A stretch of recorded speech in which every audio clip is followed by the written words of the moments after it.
بسم اللہ الرحمن الرحیم۔ معزز سامعین السلام علیکم۔ تاریخ اسلام میں زنا سے بچنے والے ایک بزرگ کا سبق آموز واقعہ بیان کیا جاتا ہے۔ حضرت ابن عباس حضرت کعب بن احبار سے نقل کرتے ہیں کہ انہوں نے بتایا کہ بنی اسرائیل میں ایک صدیق اول درجے کا ولی رہتا تھا جو عبادت میں منفرد مقام رکھتا تھا۔ ایک عرصے تک اپنی خانقاہ میں عبادت کرتا تھا۔ اس کے پاس روزانہ صبح و شام بادشاہ وقت حاضری دیتا تھا اور اس سے پوچھا کرتا تھا کہ آپ کی کوئی ضرورت ہے تو وہ جواب دیتا، اللہ میری ضرورت کو خوب جانتا ہے۔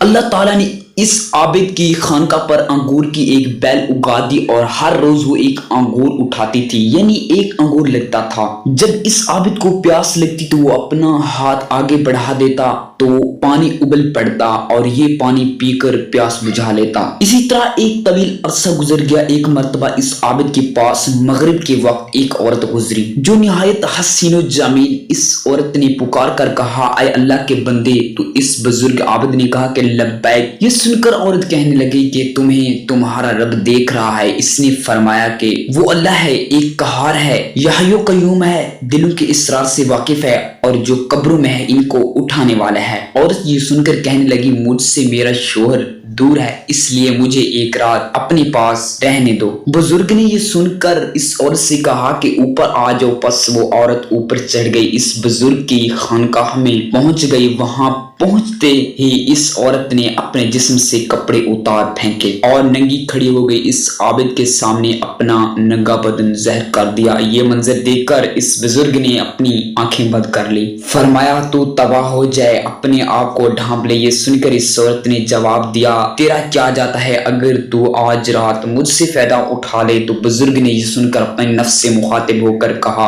اے نفس۔ نفس کہنے لگا، اللہ کی قسم میں تو فائدہ اٹھاؤں گا۔ یہ سن کر بزرگ نفس سے مخاطب ہو کر کہنے لگا، تو تباہ ہو جائے گا۔ کیا تو گندھک کے دوزخ کے کپڑے مانگتا ہے، آگ کے پاٹ مانگتا ہے، میری عرصہ کی عبادت کو ضائع کرنا چاہتا ہے؟ پھر کہنے لگا، ہر زانی کی بخشش نہیں اور اس کا عذاب مٹنے کو نہیں۔ میں ڈرتا ہوں کہ اللہ تعالیٰ تجھ پر ایسا ناراض ہو کر پھر بھی کبھی راضی نہ ہو۔ لیکن اس بزرگ کے نفس نے اس عورت کے متعلق خوب بہکایا تو بزرگ نے نفس سے مخاطب ہو کر پھر کہا، میں تیرے سامنے دنیا کی چھوٹی آگ پیش کرتا ہوں، اگر تو اس کو برداشت کر گیا تو اس رات اس لڑکی سے نفع حاصل کر لو۔ حضرت کعب بن احبار فرماتے ہیں کہ اس بزرگ نے یہ کہنے کے بعد دیے چراغ کو تیل سے بھر دیا اور بتی کو موٹا کر دیا۔ اس منظر کو وہ عورت بھی دیکھ رہی تھی اور اس بزرگ کی اپنے نفس سے گفتگو بھی سن رہی تھی۔ پھر اس بزرگ نے چراغ کو جلانے کے بعد اپنے ہاتھ سے